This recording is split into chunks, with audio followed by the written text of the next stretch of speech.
Everything you need to know about endemic species endemism is one of the most important concepts in biology. It is an important term with regards to conservation efforts. What's in a name? The use of the term endemic was criticized by David Sharp, a biographer.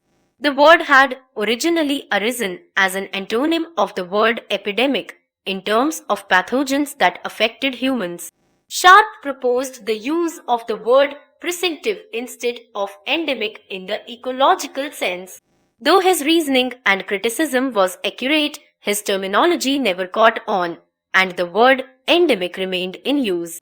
Endemism is the state of an organism being confined to a particular geographic area. The geographical area in question can be variable, ranging from a single mountain to a whole country. The organism in question could be any plant, animal, or microbe species. This is in direct contrast to the term cosmopolitan, which in the ecological sense signifies a widespread, possibly global population.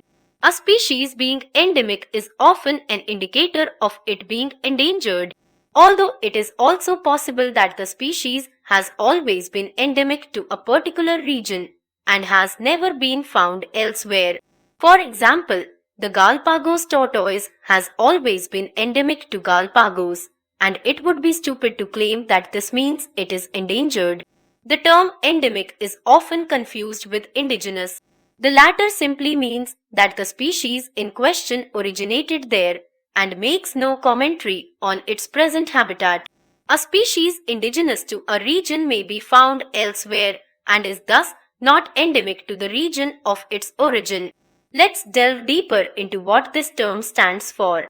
Types of endemism. Endemic species can be classified into two categories, paleoendemic and neoendemic.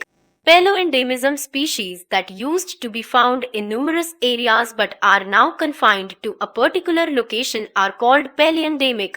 The reasons for the change can be numerous and varied. Human encroachment and the consequent habitat loss is the most common reason for most species becoming extirpated. Extinct in terms of a particular region, if not completely extinct.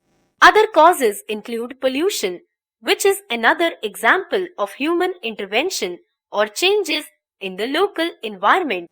The entry of new predators, often brought about by humans, can wreak havoc with local ecosystems, thus eliminating particular plants or animals from the region.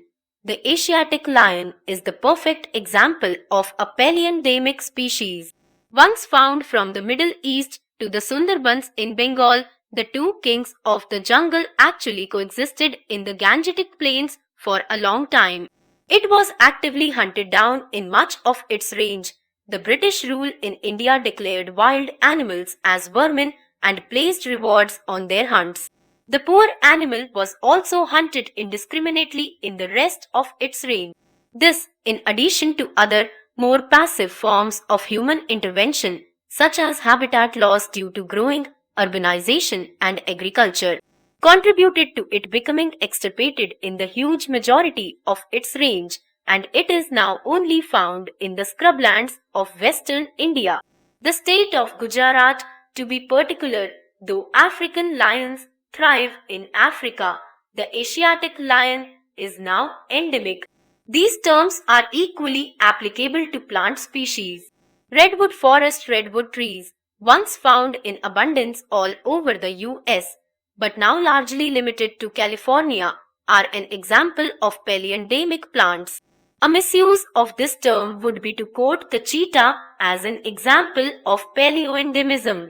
It was eliminated from the vast majority of its habitat in Asia and now survives primarily in Africa.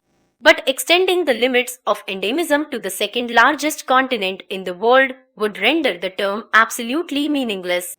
Similarly, the Bengal tiger can be said to be endemic to the Indian subcontinent.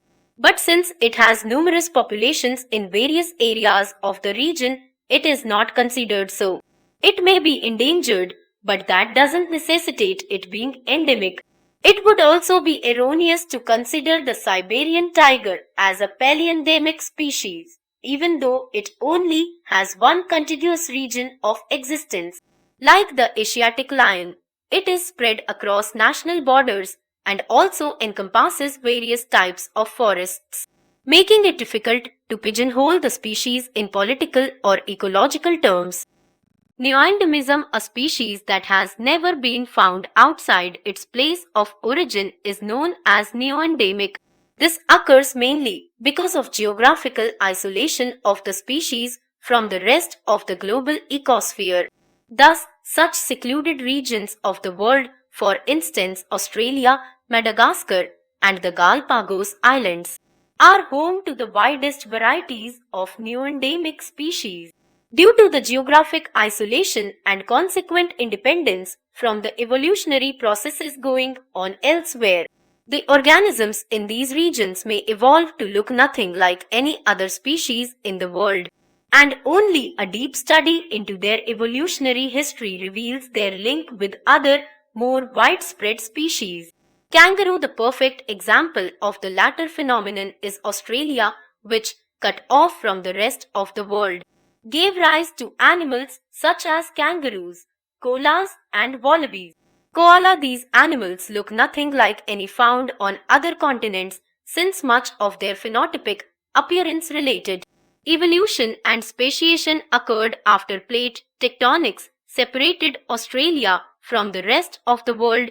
Apart from the aforementioned Aussie examples, other examples of endemic species that have always been confined to their place of origin are the Galapagos giant tortoise, the marine iguana also found on Galapagos, and the only lizard in the world to lead a marine lifestyle, and the lemurs on Madagascar. Both of these, being islands, are conducive to the rise of endemic species. Galapagos giant tortoise, marine iguana, lemurs regions such as Madagascar, Australia, the forests of New Caledonia, the pine oak forests in Mexico, and the Luzon rainforests in the Philippines are hotspots for neoendemic species due to their geographic isolation and independent evolution.